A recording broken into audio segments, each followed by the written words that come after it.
Okay, in this video real quick, I am going to tell you a little bit about how to animate things in Maya. So if you are, or Maya, wrong program. If you are familiar with Maya or any other software like that, this is going to seem very, very similar. It's very similar to how you keyframe things in any sort of 3D program or any animation program. But in this case, let's pretend we have this girl with her glowy eyes. I have all these glowy eye nodes that unfortunately I'm doing over the course of like 5 merge nodes.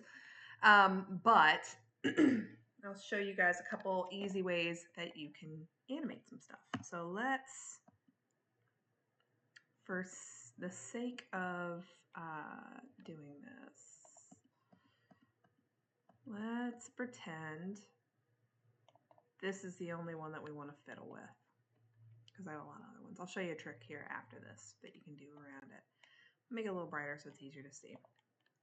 So I have this little glow off to the side here, super glowy. It's just been that glow. If you watch the glow one, it's the glow with effect only here turned on. But actually, here, just to make things easier, I'll leave it like this. Okay, so here's my thing, my glow. It's being plussed on top of my footage. Totally good. But now let's say I start the shot and I want it off and I want it to fade up. Easy to do. So pretty much any node you go into is going to have this little mix slider at the bottom of it. Grade nodes have it. Keyers have it. You name it. In Nuke, they have it. They all have these little sliders. They're usually at the bottom. Occasionally in some nodes, like in a color correct, for instance, or like a hue correct, you won't see it here. You actually have to go into the range tab and it'll be living in here. But every node has one. You just have to find it. But pretty much anything here in Nuke can be keyed. Anything that you see that has essentially this little squiggle box, I call it a squiggle box. You see it turns into a hand when I go over it. Anything with this little squiggly box, it's basically your animation menu. You can see when you hover over it. Love Nuke's tooltips. It has great tooltips. But it lets you animate stuff. So I won't do it in here since I have a... actually, here, I'll just animate this with a grade so I can show you, because that's a little bit easier. We'll do the glows here in a second. So let's say we have this grade. And I'm going to do it by, let's do the iris, because that's the most noticeable part. So I'm going to make it like crazy colored, nuclear red, like super red eyes. Super red. We're going to go like way over the top here so you can really see the effect. All right, so let's say on my first frame, I want this red off. I don't want it on. So Nuke is very based on the timeline for where you see and set your keys. So I'm going to go to the frame that I want. Say my first frame in the shot that I just happen to have open is 50. So you can set keys, like I said, on anything with this little squiggle box. And you can see all of these things have little squiggle boxes. So I could set keys on all these channels. But in general, in any sort of color correct node or anything like that, I find I don't like to set them up here if I can avoid it, because it's a lot more things to keep straight. So in general, for most nodes, you're going to be able to set what you want. In this case, I set this crazy bright red, which I can, like, without it, it looks like this. With it, it looks like this. So pretty big change. But if that's the only thing I'm really looking to do with this node is just make this like bonkers crazy red, I can use my mix slider. So the way the mix slider works is 1 is essentially the node is fully on, fully functioning, fully works. 0, node is off. So it's no different than if you were to like hit D and disable the node. You can see I'm disabling it, nothing's happening. It's what you would expect. So anything in between here can be animated. So let's assume on my first frame, I want it off. So I'm going to slide this mix slider down to 0. I can start setting keys in one of two places, really, for most spots like this. Either wherever you can input numbers. So this, if you right click it, you'll get the whole animation menu. Or if you just come click on these little squiggly menus, you get the same animation menu. They're the exact same. So really the only ones you're going to have to worry about here is to start setting keys on stuff. You hit set key. When you do that, it will set a key on the frame that you are currently on with the values that are set. And the only thing that's being keyed is this little slider right here. It's not touching any of this stuff. but this will turn bright blue. It also corresponds to a bright blue little tick mark on the line down below on your timeline. These can get tricky to see because you can kind of see, like, it's not the easiest to see. If I hover over it, my frame number turns that color, but it's not the easiest to see. So just something to keep in mind. I'll set another key and I'll show you one way you can get to it. So let's say on my last frame, I want this super, super crazy red. So I go to my last frame down here, move my slider all the way up, set it to 1. You can always type in numbers here if you want, but now you can see I have a blue key over here, blue key over here. If I go to like in the middle, it's going to be at like 50%, which is still bonkers bright, but you can see it's at like 50%. So if I was to play this now, you can see it animates. So anytime Nuke sees multiple keys, it's going to do the interpolation for you. You can even see where all my masks are slipping. But it'll do the interpolation for you. So it basically guesstimates that if you have this frame at 0, this frame at 1, well, over the course of these frames, go from 0 to 1. It does not typically do any kind of fancy tangents or interpolation or anything, like no ease in, ease out. It can though. So that is really the big time I think a lot of people may end up digging into the curve creator or the curve editor. So next to your node graph, typically wherever your node graph lives in your scene, should be this thing called the curve editor up here at the tippy top. If you don't have that, any of these little menus in Nuke, like here, if you right click, you can go to Windows and get to it right here. But the curve editor is just basically the equivalent of like a graph editor in like Maya or Blender or anything like that. But hit F, it focuses in on it, but you can see what's actually happening with this animation. So 0 for the first frame, 1 for the last frame. You can see the numbers on the side. And it's just a linear interpolation. It's pretty common of what it does. If you would like to dial in some ease in, ease out, there are little tangent handles here that you can grab and make the splines move. I would not recommend it though. It's very finicky. It's hard to use here in Nuke. You do not get the flexibility like you do in a lot of animation programs. So what I typically like to tell people, if you're trying to just if you have something that you want to feel a little more natural, a little more organic, is select any keys you have and hit H on your keyboard. And that'll automatically ease in and ease out that curve. So for something like this, where this is super nuclear bright, you may not actually see too much of a difference. It's got a lot of range it's going to blow through. But especially in the fade up there, it's a little bit more subtle, a little more natural. So obviously you don't have to do this, but that is a good start for making your animation look a little nicer. Actually, I'll leave this up so I can show you. If you ever are just not happy with the perfectly linear, perfectly like 0 to 1 type thing, say in the middle of the shot, I wanted them still pretty low, I can just come put another key. So it's automatically going to set keys once I have animation on a thing. Anywhere you affect or change anything, it's going to automatically set a key like that. So let's say I set my key pretty low down here. You can see pretty interactively as I'm moving this around in the curve editor, what's happening. It's able to start dialing this in. So then I'm able to kind of start having it fade in really slowly. I can do a bunch of different effects. That look pretty cool. So this is really the meat of how you would dial in your animations and set a bunch of keys for stuff. So one thing a lot of people ran into of wanting to know how to do in past semesters has been, so let's delete this animation. So if you ever want to delete your animation, you can right click here or you can click here and say no animation. And it'll ask you, are you sure?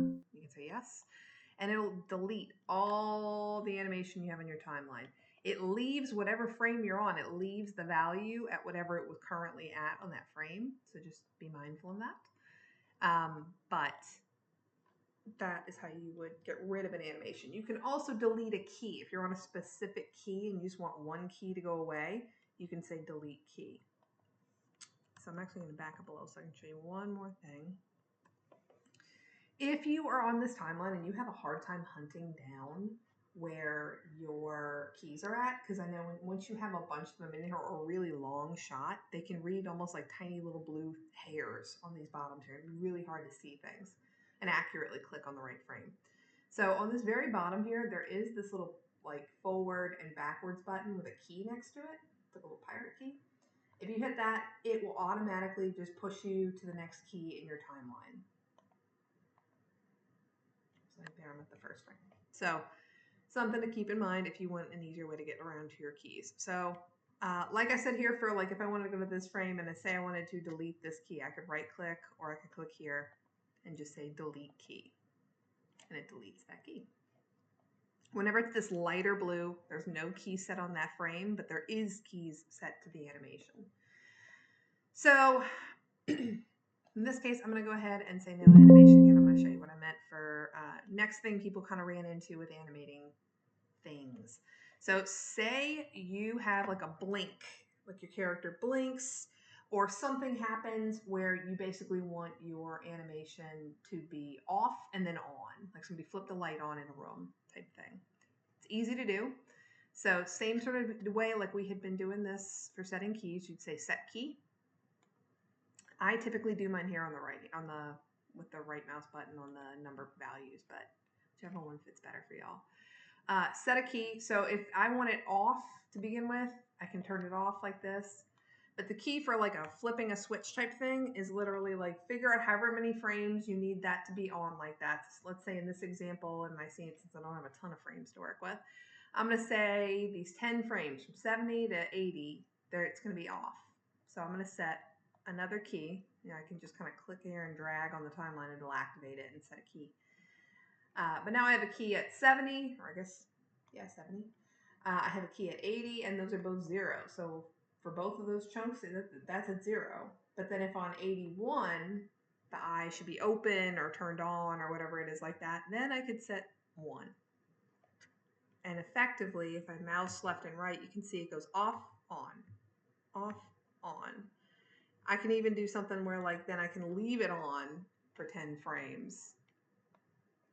By setting another key there, and then maybe on 91 it goes off. So if I was to play this, it's going to look really weird, but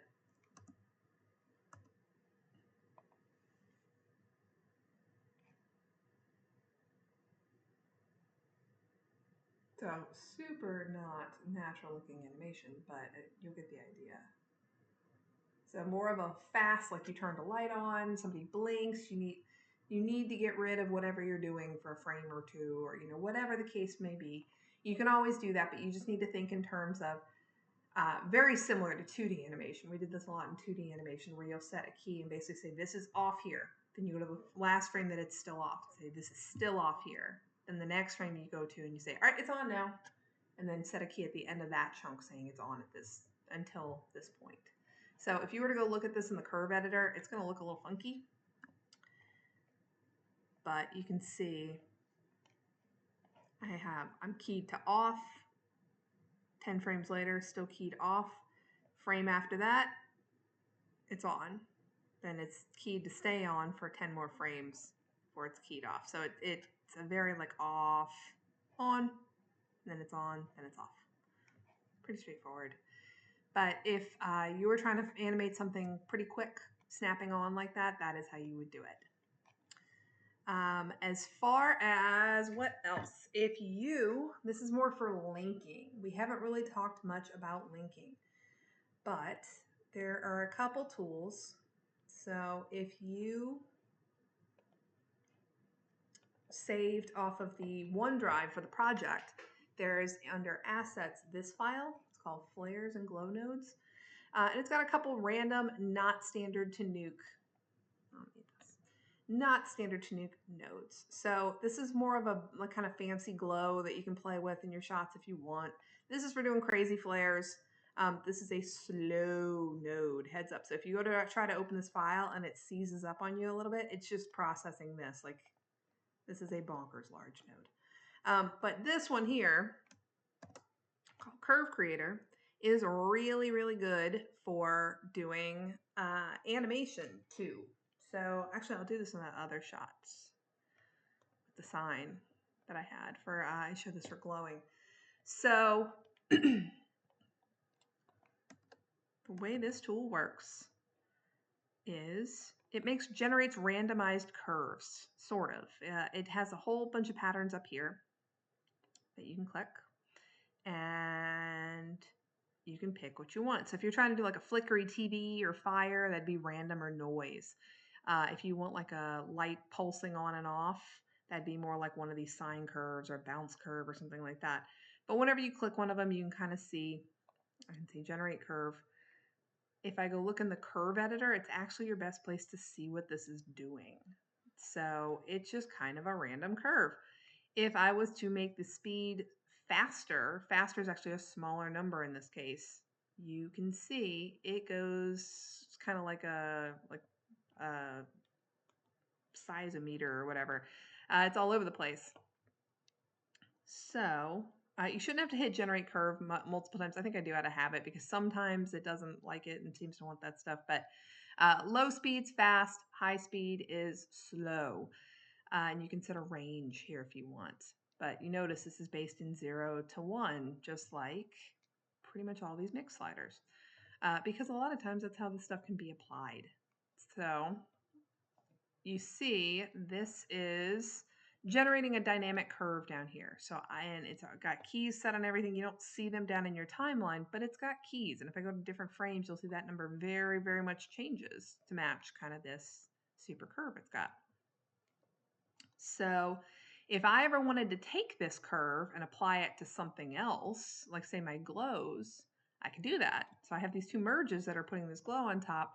If I wanted the merges to be driven by the glow or by the curve here so that the glow kind of pulsates or flickers like the sign's burning out, I could easily do that. And the way I would do that, ignore all this, is just a tooltip, is by right-clicking on the number here.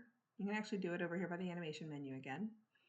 And you say copy links. So copy links is what's going to give you that little green line. And you'll see it here in a second when I do this. So I'm basically done with this for now. But if I come up into my nodes that I want to assign this to, so if I want to do this here in this slider at the bottom, if I right click or click the animation menu and say paste relative, not absolute. Absolute, it means like it's solid, that's it, it's one or done.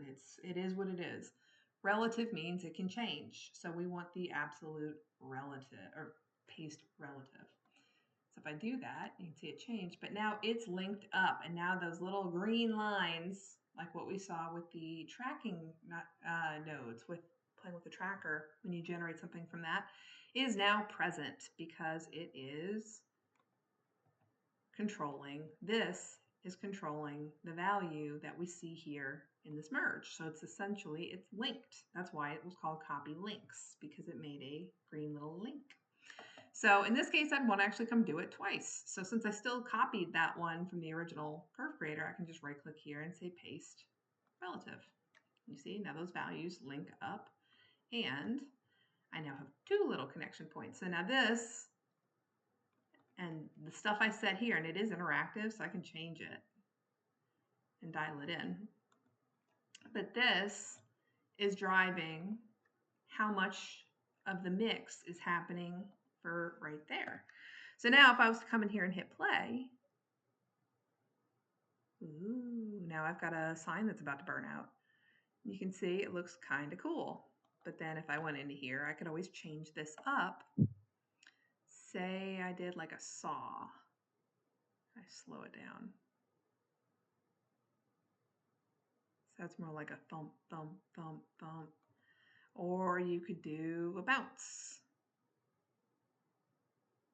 So just different effects that you may or may not need for different stuff. Like a pulse, like a wow, wow, wow, like a siren. So a bunch of different options, but whatever you do is going to drive these. So it's just like how we were doing stuff with like tracking or anything. Linking is super, super powerful.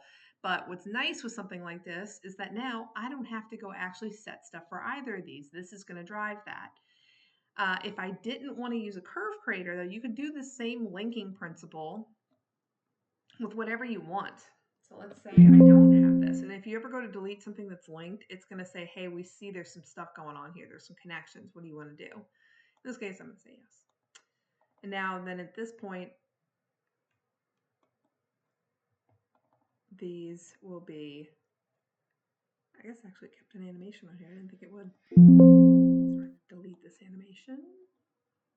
Delete this animation, which actually really doesn't matter for what we're about to do next. But let's say you wanted to copy the animation so you don't have to keep assigning it to both of these. You want both of these things here, but you don't want to have to come in here, animate it, set a key, and then right after that open this one up, animate it, set the same key. You could do that a couple different ways. The most elegant way to do it would be with a no-op node. So I can show you that in a different video for under the no-op node page. But it's pretty straightforward. Same sort of idea, but it's basically just making a blank tool that you can make a little slider and say that it's controlling these things. And then you can do it in one spot instead of multiple places. But that is kind of the gist of most of the things you could run into with an animation. Animations are copyable. So if you set a key here, and on frame 50 it's set to 1, and you really like the animation on this thing, I can always just right click or click over here and just say copy animation. Values is just going to copy the one frame that you were on, so it will copy one essentially. But copy animation is going to copy the whole timeline, every frame, every animated key that's set on there. Copy links is going to do like I showed you, it's going to link a value. But copy animation, then I could go into another node and say paste, in this case, absolute, because we know what it is. It's never going to change beyond what we're doing there.